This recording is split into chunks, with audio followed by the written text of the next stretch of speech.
सांग्रांशिल Agartala municipal कर्परेशननि लुवाजोंबाय बतलानि 7.8 Lama गानि फालनक लामानि दैनि Sagaon तंमाबाय एएमसिनि बखाक्ति द्रजार bye सोबाय जाबायखा फियाबा पगनो सालजिनि बागै जरा खावि रिमानि ते माइकिं ब क्लाइ रिमानि फालनक नरानि बागै आबुनि उलुफनो बरक फालनक नरानि बागै मुंसा खनालिया हाइने बायदिनि सांग्रांशिल यगयगै एएमसिनि बखाक्ति द्रजार बायके फालनक सोबाय सुग्रुप जाबायखा आसले कौतमथुनि बसकांगो फै एएमसिनि आदं रक्षाका जरा रिजाकमुनि फालनक नरानि बागै फियाबा बरक खनालिया हाइने बगिनो अमहाय लुवाजिबुं नारजाखा दैबाबिसो फाजें लामा गानामो फालनक रिदाय रक्षाका फालनक बसकांगो बाइक मालखुं रक सालब्रुम जाम खाइतंगो फियाबा आबुनुके मुंसा ख्लाया पुर निगमनि आदं रकनि कक्सजाका बानिया ख्लायना रक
আমাদের তো কোনো অসুবিধা করে না দোকান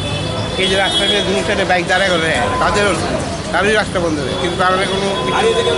প্রতিকার না করে আমরা বাইক আলাদা আমরা তো কোনো অসুবিধা করতে আসে না আমরা তো ভিতর এই আর আগে বাইক চেক করাইতো আগে পার্কিং করে কিন্তু কেউ আইডিয়া করে না সব বাইক থাকে মাথা হ্যাঁ না অ্যাকচুয়ালি দেখুন আমাদের এখানে বিগত 7 দিন বা তারও বেশি সময় ধরে ওনাদেরকে জানানো হয়েছে, আমরা মাইকিংও করিয়েছি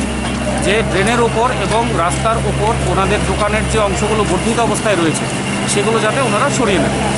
তো বলার পরেও দেখলাম গতকালকে আমাদের এএমসি অথরিটিও এখানে ভিজিট করেছেন, ওনাদের সঙ্গে দীর্ঘক্ষণ আলোচনাও হয়েছে এবং এটাই আমাদের সিদ্ধান্ত। আমার কাছে একদম পরিষ্কার ইনস্ট্রাকশন এএমসি অথরিটির যে ড্রেনগুলোকে ক্লিয়ার করতে হবে এবং সঙ্গে সঙ্গে এখানে যে পার্কিংগুলো রয়েছে যে লোকেরা অ্যাকচুয়ালি এখানে তো কোনো পার্কিংয়ের ব্যবস্থা নেই, লোক যারাই আসছেন বা দোকানদার যারা রয়েছেন ওনারা কী করছেন ওনাদের রেসপেক্টিভ দোকানের সামনেই কিন্তু বাইক বা অন্যান্য যে যানবাহন আছে সেগুলো পার্কিং করে জিনিসপত্র বিক্রিও করছেন ক্রয়ও করছেন। তো ওই জিনিসটাকেও আমাদের মাননীয় মেয়র মহোদয় কিন্তু পরিষ্কারভাবে গতকালকের ভিজিটের পর বলেছেন যে এখানে রাস্তার দুই পাশে যে পার্কিংগুলো থাকে সেই পার্কিংগুলো কিন্তু আমাদের টিআরটিসিতে করতে হবে, টিআরটিসিতে নির্ধারিত পার্কিং জোন রয়েছে সেখানে করতে হবে। তো এই উপলক্ষেই এখন আমরা এখানে আজকে এসেছি, আমরা ড্রেনগুলোকে পরিষ্কার করব যাতে মানুষের চলাচলের সুবিধা থাকে এবং মানুষকে যাতে রাস্তা দিয়ে হাঁটতে না হয় এবং এখানে যাতে ট্রাফিক কনজেকশন না হয়। কারণ আপনারা নিশ্চয়ই জানেন যে দুপাশে যদি রাস্তা জমা বাইকগুলো যদি থাকে বা অন্যান্য যানবাহনগুলো যদি থাকে সেক্ষেত্রে কিন্তু মানুষের চলাফেরায় এবং গাড়ি ঘোড়ার চলাফেরায় অসুবিধা হয়। ওই জিনিসটাকে ইনশোর করার জন্য আজকে এখানে আমাদের আসা, আজকে আমাদের এই কাজ। আমি অনুপম চক্রবর্তী, আমি assistant municipal commissioner AMC central zone.